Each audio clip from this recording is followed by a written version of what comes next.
আসসালামু আলাইকুম, welcome back to my channel. আজকে আমি একেবারে ভিন্নভাবে আপনাদের সাথে একটা মুখরোচক নাস্তার রেসিপি শেয়ার করব। আর এই নাস্তাটা তৈরি করতে আমাদের মুড়ির প্রয়োজন হবে। আমাদের সবার বাসায় কিন্তু মুড়ি থাকে। অনেক সময় মুড়িটা কিন্তু নরম হয়ে যায় বা নেতিয়ে যায়, সেই মুড়িটা এমনিতে খেতে ভালো লাগে না। তো ওই মুড়িটা দিয়ে যদি এরকম নাস্তা তৈরি করে খাওয়া হয় তাহলে কিন্তু ভালোই লাগে। প্রথমে আমি একটা বোলের ভিতরে নিয়ে নিয়েছি 2 কাপ পরিমাণ মুড়ি। এই মুড়িটা নরম হয়ে গিয়েছে। আপনারা চাইলে যে কোনো ফ্রেশ মুড়ি দিয়েও এই নাস্তাটা তৈরি করতে পারেন। এখন এই মুড়ির ভিতরে আমি কিছু উপকরণ অ্যাড করব। প্রথমে দিয়ে দিচ্ছি কাঁচামরিচ কুচি। আমি এখানে 2টা কাঁচামরিচ কুচি দিয়েছি, তবে আপনারা আপনাদের স্বাদ মতো দিবেন। পেঁয়াজ কুচি দিয়ে দিলাম একটা মিডিয়াম সাইজের।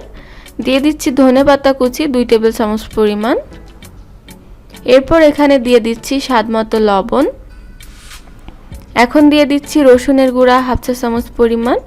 আপনারা রসুনের গুঁড়ার পরিবর্তে রসুন বাটা এখানে ব্যবহার করতে পারেন। তারপরে দিয়ে দিচ্ছি আদার গুঁড়া 1/2 চা চামচ পরিমাণ। এখানেও আপনারা আদা বাটাটা ব্যবহার করতে পারবেন। দিয়ে দিলাম একটা ডিম। ডিমটা দেওয়ার পরে আমি এর ভিতরে দিয়ে দিব অল্প অল্প করে পানি।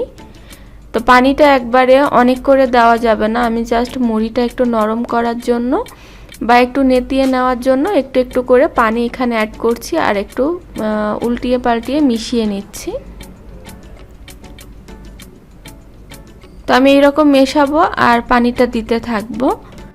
আমার এখানে 4 থেকে 5 টেবিল চামচের মতো পানি লেগেছে। আর মুড়িটা যখন নরম হয়ে গিয়েছে নাড়তে নাড়তে, তখন আমি এর ভিতরে দিয়ে দিচ্ছি বেসন।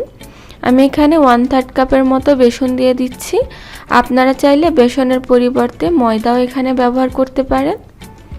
এই নাস্তাটা অনেক বেশি মুচমুচে করার জন্য এর ভিতরে আমি দিয়ে দিচ্ছি চালের গুঁড়া।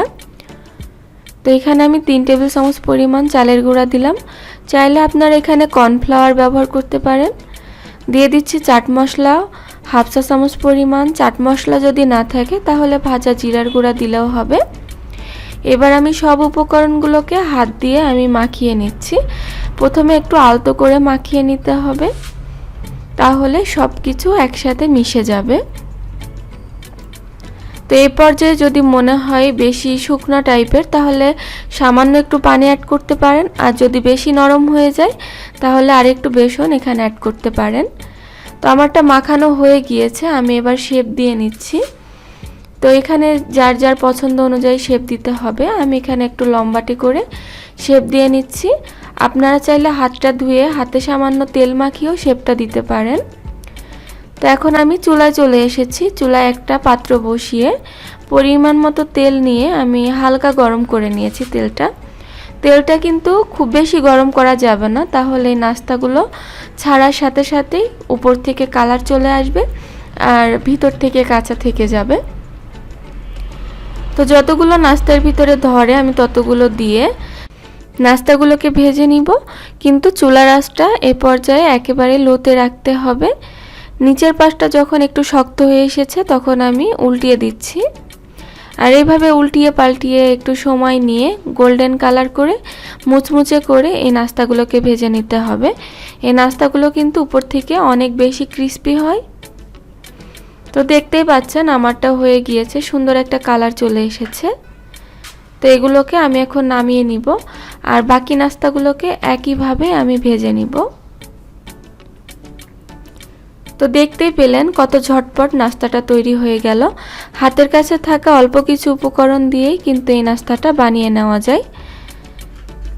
তো আপনারা বাসায় অবশ্যই একবার ট্রাই করে দেখবেন, আশা করছি ভালো লাগবে।